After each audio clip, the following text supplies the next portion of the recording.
सर्दी का मौसम अपने चरम पर था। राजपुर गांव ठंडी हवाओं और बर्फीली सुबहों से ठिठुर रहा था।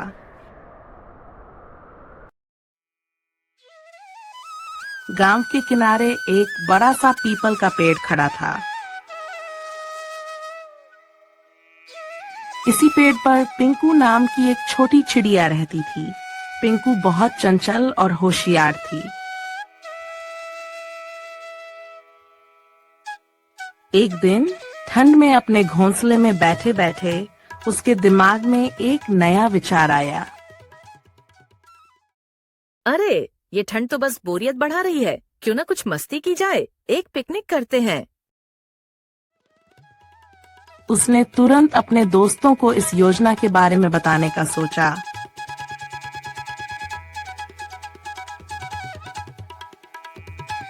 पिंकू सबसे पहले अपनी सबसे प्यारी दोस्त बुलबुला बुलबुल के पास गई।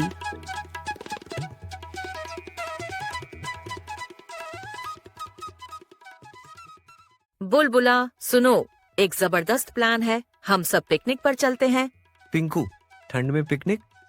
मजा तो आएगा, लेकिन इतनी ठंड में कैसे मस्ती करेंगे? अरे, सब साथ होंगे तो ठंड का एहसास भी नहीं होगा। चलो, मान जाओ। ठीक है, लेकिन बाकी दोस्तों को भी मनाना पड़ेगा। इसके बाद पिंकू पगू तोते को मनाने जाती है। पग्गू को थोड़ा शरारती माना जाता था।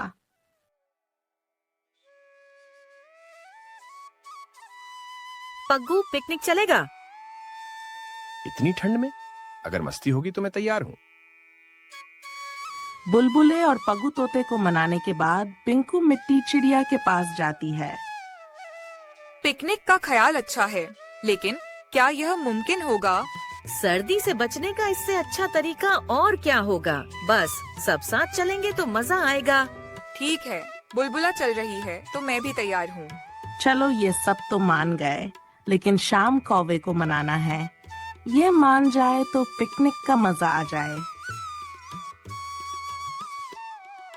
अब पिंकू को श्याम कौवे को मनाना था। श्याम और पिंकू के बीच हमेशा तकरार रहती थी। पिंकू चिड़िया श्याम कौवे को मनाने की पूरी कोशिश करती है, लेकिन श्याम कौवा मान नहीं रहा था। श्याम, तुम्हें पिकनिक पर चलना है या नहीं? मैं और तुम्हारे साथ? मैं ठंड में क्यों परेशान हूँ भला? अंत में पिंकू चिड़िया हार मानकर श्याम कौवे से कहती है, तुम्हें नहीं ले जाना था, बस पूछ लिया। अरे, इतना जोर दे रही हो तो चलो, लेकिन मैं अपनी टीम खुद बनाऊंगा। इन सब को मनाने के बाद पिंकू चिड़िया अपने आप से कहती है, चलो, ये सब मान गए, अब पिकनिक में खूब मजे करेंगे।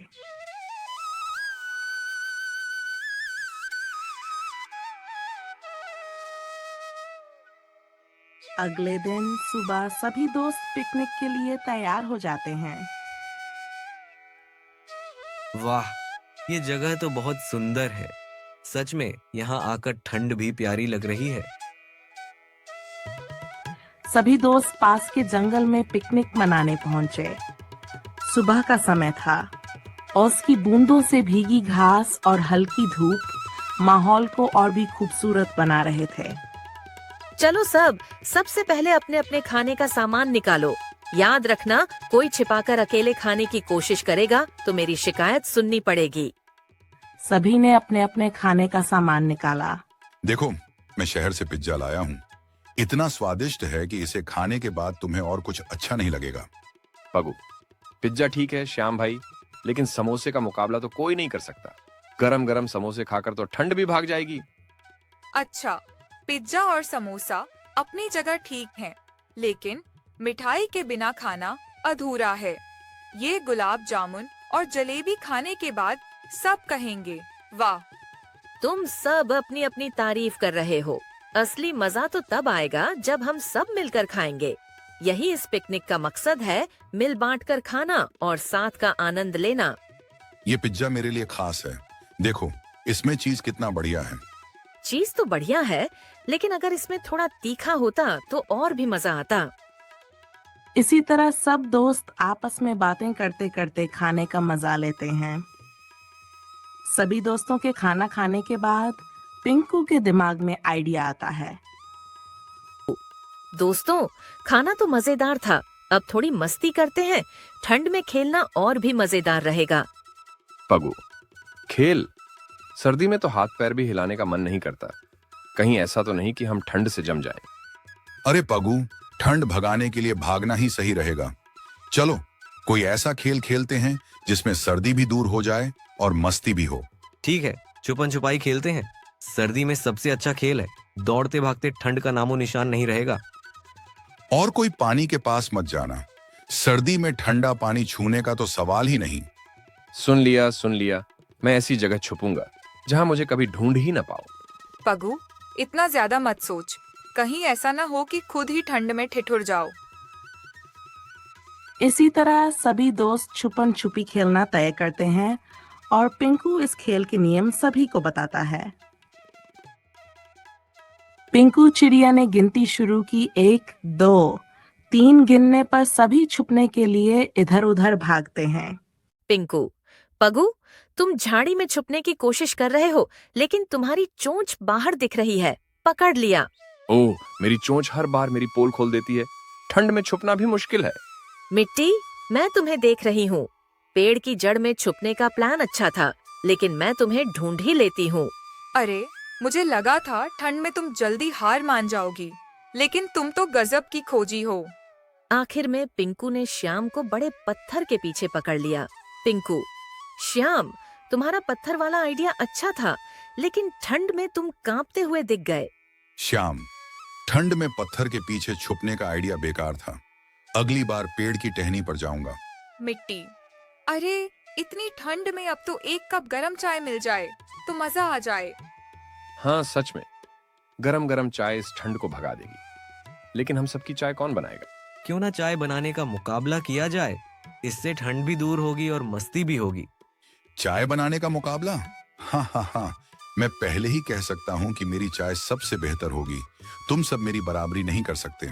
पिंकू मुस्कुराते हुए, श्याम, बात इतनी बड़ी बड़ी मत करो। चाय बनाने का मुकाबला हो तो पता चलेगा कि असली मास्टर कौन है।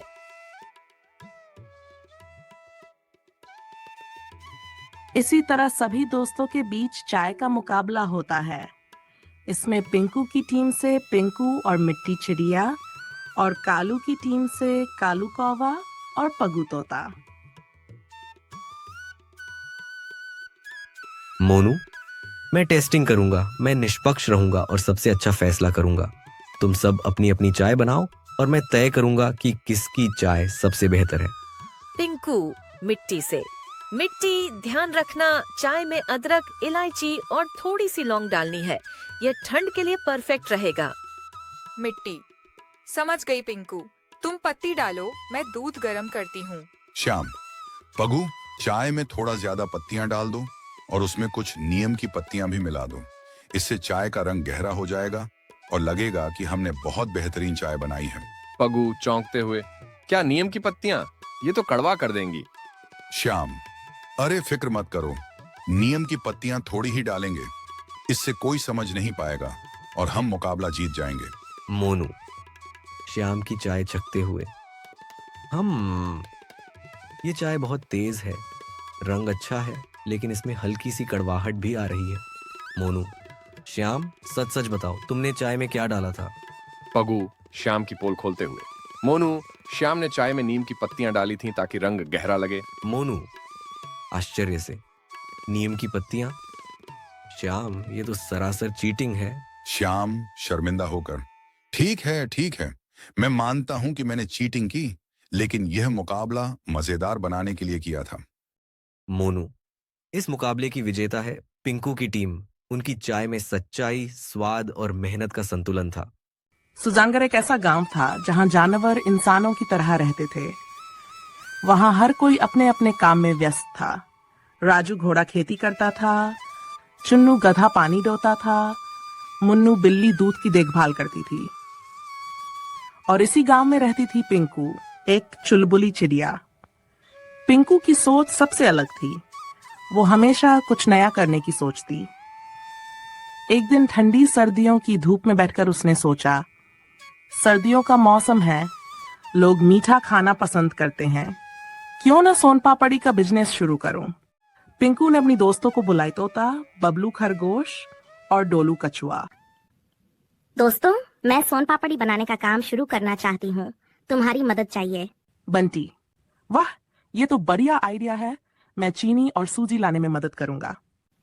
मैं इसे पैक करने का काम संभाल लूंगा। और मैं इसे गांव गांव पहुंचाने में मदद करूंगा। सभी ने मिलकर काम शुरू कर दिया।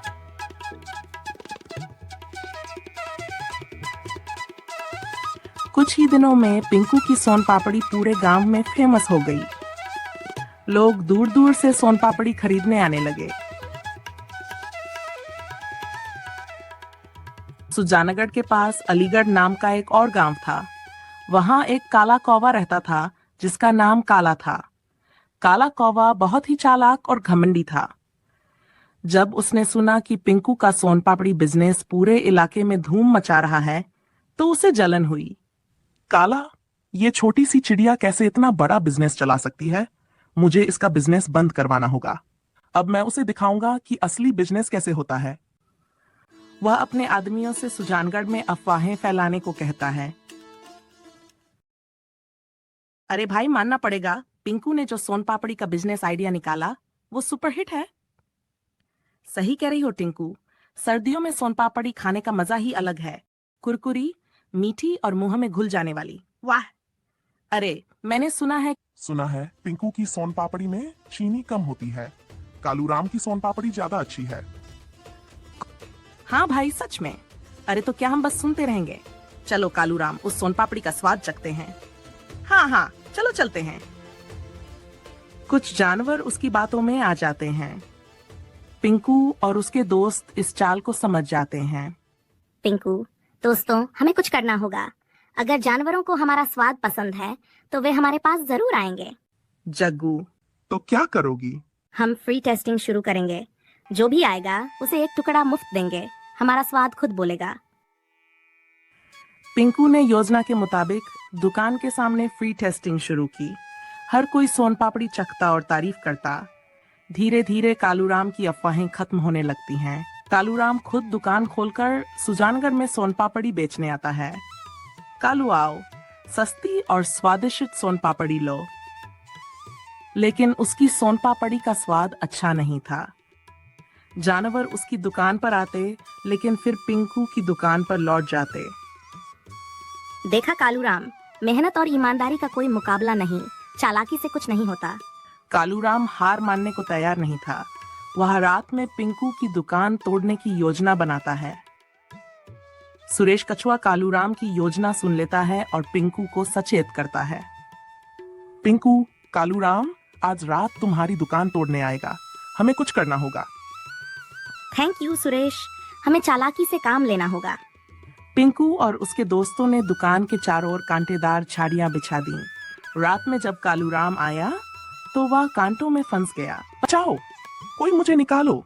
सभी जानवर इकट्ठा हो जाते हैं। कालूराम को अपनी गलती माननी पड़ती है। अंत और सीख। अगले दिन कालूराम पिंकू से माफी मांगता है। कालूराम, पिंकू, मुझे माफ कर दो। मैंने चालाकी से तुम्हारा बिजनेस बंद करने की कोशिश की, लेकिन अब समझ गया कि मेहनत और सच्चाई ही असली ताकत है। मुझे खुशी है कि तुमने अपनी गलती समझ ली। मेहनत से काम करो और खुद पर भरोसा रखो। पिंकू का सोनपाड़ी का काम और ज्यादा मशहूर हो जाता है। कालूराम भी मेहनत से काम करने का वादा करता है। संदेश ये कहानी सिखाती है कि ईमानदारी,